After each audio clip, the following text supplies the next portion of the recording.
হিসেবে বলতে পারেন। রেকর্ডিং স্টার্ট করে দিচ্ছি। এই যে আমাদের business settings, business manager, business portfolio, যে যা খুশি বলতে পারেন, সব কিছু একই। সো এখন আমরা কি করছিলাম, অডিয়েন্স মেক করছিলাম। ওকে, অডিয়েন্স এখান থেকে আমরা গেছিলাম এই যে অপশনটাতে অডিয়েন্স। তো অডিয়েন্সের ভিতর ঢুকি,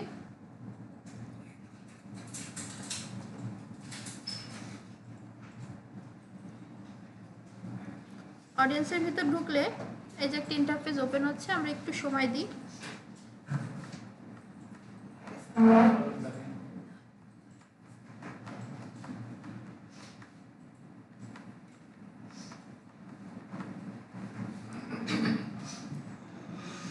আচ্ছা, এই যে হচ্ছে আমরা অডিয়েন্সগুলো মেক করে রাখছিলাম। দেখেন গতকাল যা মেক করছি ওটা রেডি দেখাচ্ছে, পপুলেটিংয়ে আর নাই।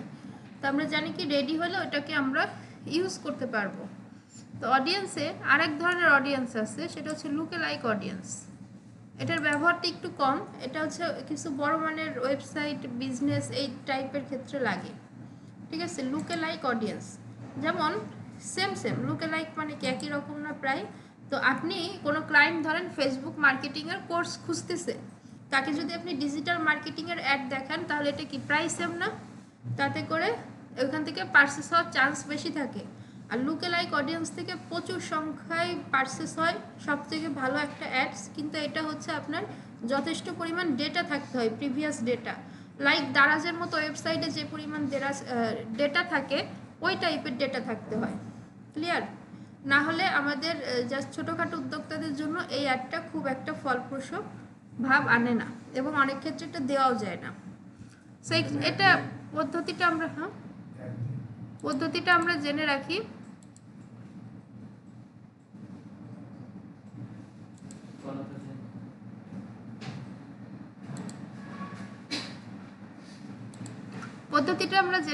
এখান থেকে একদম সেম ক্রিয়েট নিউ সোর্স, কোথা থেকে আপনি অ্যাডটা দিতে চাচ্ছেন, জাস্ট লোকেশনটা দিবেন। আর অডিয়েন্স সাইজ 1% 2% বাড়াইলে এখানে অনেক বড় একটা অডিয়েন্স চলে আসে। সো লুকে লাইক সোর্স, এখান থেকে আমরা যদি পিকজেলের এই সোর্সটা নিই, যে এই পিকজেল থেকে করতে চাচ্ছি, এখানে পারচেস, অর্থাৎ যারা পারচেস করছে, যারা ফেসবুক মার্কেটিংয়ের কোর্সটা পারচেস করছে, তাদেরকে আমি ডিজিটাল মার্কেটিংয়ের অ্যাড দেখাবো। কারণ ওইখানে ফেসবুক সহ অন্যান্য আছে, সে মার্কেটিংয়ে ইন্টারেস্টেড। এই জন্য যারা মূলত পারচেস করে থাকে, পারচেস ইভেন্টে সবসময় টার্গেট করতে হয়। এখানে অ্যাড টু কার্ট বা ওই চেক আউট ইভেন্ট প্রয়োজন হয় না। দেন এখান থেকে অডিয়েন্স লোকেশন, আমরা যেভাবে নর্মালি লোকেশন সার্চ করি সেটা।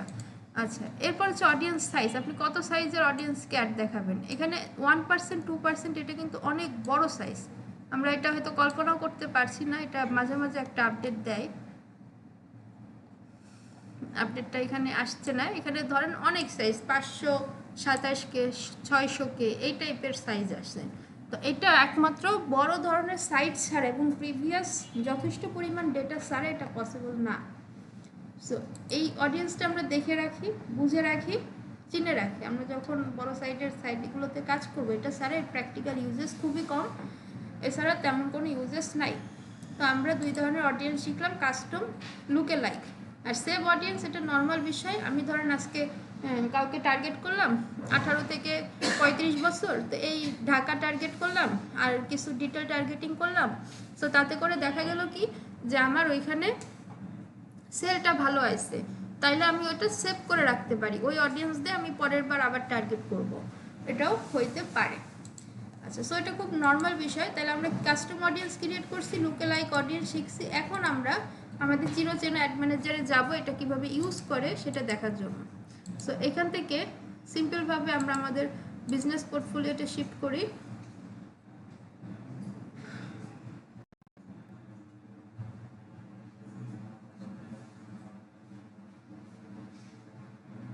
আচ্ছা, এখানে শিফট করার পরে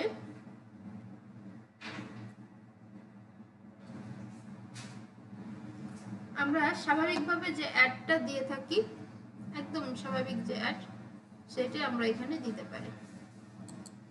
জাস্ট এখান থেকে ক্রিয়েট। তো আমরা রিটার্গেটিং বা রিমার্কেটিং যে কোনো ক্যাম্পেইন অবজেক্টিভ দিয়ে করতে পারি। আমাদের যে সেলস দিয়েই করতে হবে এর কোনো মানে নেই। আমরা ধরেন এঙ্গেজমেন্ট দিয়েও করতে পারি। এই জন্য এটা সব থেকে মজাদার। মানে এখানে ওয়েবসাইট ছাড়াও আমরা এতগুলো সুন্দর ফিচার ব্যবহার করতে পারতেছি।